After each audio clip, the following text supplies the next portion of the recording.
पर अगर एक बात आपकी स्थिति बताता है, अगर आप बहुत भजन करते हैं, बहुत कथा सुनते हैं, सत्संग करते हैं, तो आपका भजन, आपकी कथा, आपका सत्संग ये कितना फल रहा है, ये आपके स्वप्न की स्थिति से पता चलेगा। किस प्रकार के स्वप्न आपको आते हैं। स्वप्न में यदि भूत दिख रहे हैं, प्रेत दिख रहे हैं, स्वप्न में यदि आपको सर्प दिख रहे हैं, सर्प में मरे हुए लोग दिख रहे हैं, स्वप्न में बिना सर वाले लोग दिख रहे हैं, तो इसका मतलब क्या है?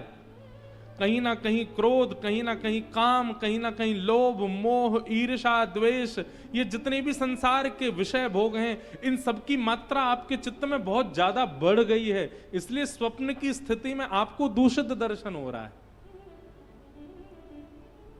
आपका भजन बढ़ेगा, आपका सत्संग बढ़ेगा, तो आपको स्वप्न में या तो नाम सुनाई देगा, लीला दिखाई देगी, धाम का दर्शन होगा। हम कह रहे हैं प्रत्यक्ष ठाकुर जी ना दिखें, लेकिन धाम दिखेगा, वृंदावन दिखेगा, रामेश्वरम दिखेगा, हमारे श्री रंगनाथ भगवान दिखेंगे, गोवर्धन दिखेंगे, बद्रीनाथ दिखेंगे।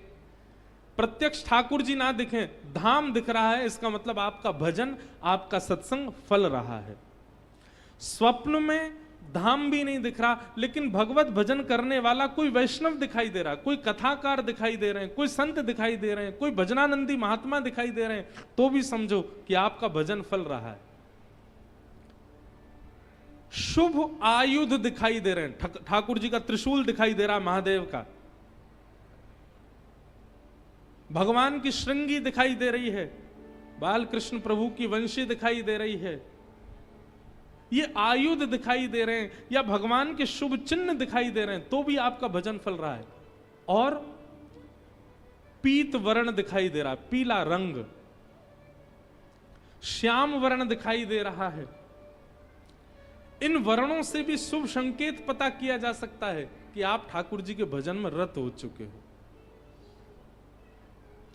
और जहां भय हो, जहां भयभीतता का अनुभव होता हो, जहां पर वो दिखता हो जो नहीं दिखना चाहिए, यह भी आपकी मन की स्थिति बताता है कि आप कितने पानी में हो।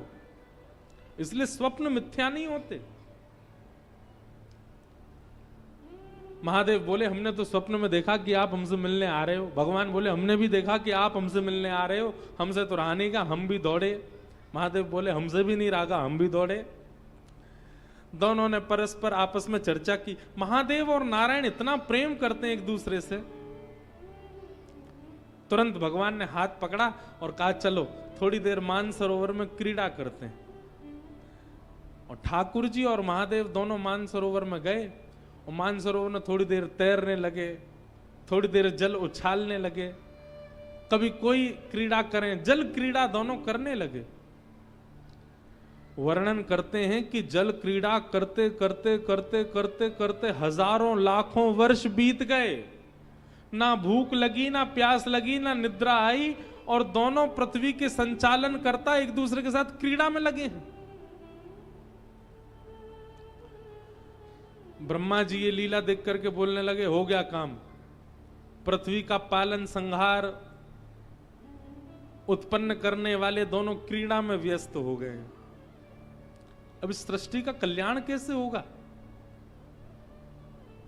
अच्छा, दोनों इतने तत्पर होकर के क्रीड़ा कर रहे थे कि कोई बीच में उनको रोकने जाए भी तो पहले घबरा जाए, बोले कहीं इन्होंने अगर गुस्सा में हमको देख लिया तो हमारा तो हो गया, गोविंदाय नमो नमः हो जाएगा। तो महादेव ब्रह्मा जी इंद्र से कहें तुम जाओ, इंद्र कहें बोले मैं क्यों जाऊं, वरुण देव को भेज दो, वरुण देव कहे मैं क्यों जाऊं, पवन देव को भेज दो, पवन बोले मैं क्यों जाऊं। सबको अपना जीवन प्यारा।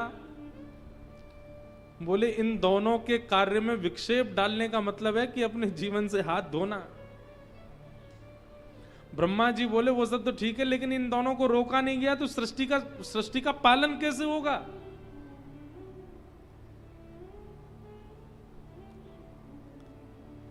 हजारों युक्तियां सोच ली, लेकिन किसी भी कारण से, किसी भी प्रकार से महादेव और ठाकुर जी इतने तत्पर होकर के खेल रहे हैं कि उनकी क्रीड़ा रुकी ही नहीं।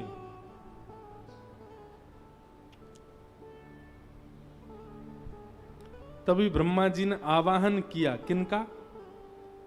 कपीश्वर हनुमान जी का। अनंत बलवंत श्री हनुमान जी महाराज का स्मरण किया, बोले आप ही कुछ करो, आप में बुद्धि विवेक दोनों विद्यमान है, आप ही बताओ ये कैसे रुकेंगे दोनों, इन दोनों का रुकना आवश्यक है। हनुमान जी महाराज ने जब दोनों की तत्परता को देखा तो ब्रह्मा जी से बोले खेलने दो ना, इतने आनंद में तो लग रहे हैं। बोले वो तो ठीक है, एक आध 2-4 दिन खेलें, ठीक है, लाख साल हो गए, लाखों वर्ष बीत गए, इनका खेल ही पूरा नहीं हो रहा है, अब तो इनका खेल यहीं विश्राम होना चाहिए। हनुमान जी महाराज बोले इन दोनों को एक ही कारण से रोका जा सकता है, क्या? ऐसा कुछ किया जाए जो इन दोनों को ही अति प्रिय है। बहुत ध्यान से सुनिएगा। हनुमान जी महाराज बोले महादेव को अति प्रिय है राम नाम। यदि कोई एक बार राम कहता है तो कहते हैं कि महादेव अपनी पदवी छोड़ करके दौड़ करके जाते हैं, और जब तक मुख से मां निकलता है तब तक महादेव सामने आकर के सुन लेते हैं, इतना प्रिय है राम नाम।